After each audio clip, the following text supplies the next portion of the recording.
ce qui me frappe beaucoup, c'est l'idée que le vote soit un espèce de like, un follow, quelque chose de ce genre-là.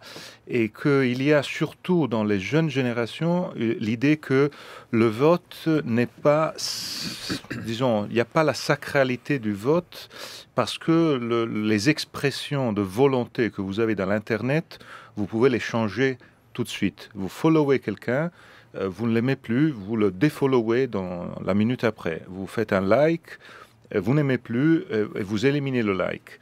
Et une telle légèreté, si elle est transposée dans le vote, ça donne l'idée que le vote n'est pas pour toujours. Donc je donne un vote, mais je pense que je peux le changer. En vérité, c'est pas comme ça, parce que le vote, quand il est donné, il donne des conséquences de longue période. Moi, je me rappelle, à Sciences Po, chez nous, on a un tas d'étudiants britanniques. Mhm. Le jour après le Brexit, ils pleuraient.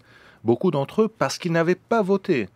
Et ils se rendaient Alors là, ce compte, n'est pas une attitude consumériste. mais ils se rendaient compte qu'ils n'avaient pas compris complètement l'importance du vote. Vous savez, au Royaume-Uni, vous avez eu une participation au vote des gens de 70, 80 Mhm. ans de 90%. La participation des jeunes a été à 40%. Donc il y a une attitude différente sur laquelle je pense qu'il faut travailler. Il y a ce clivage générationnel qui est très important aujourd'hui.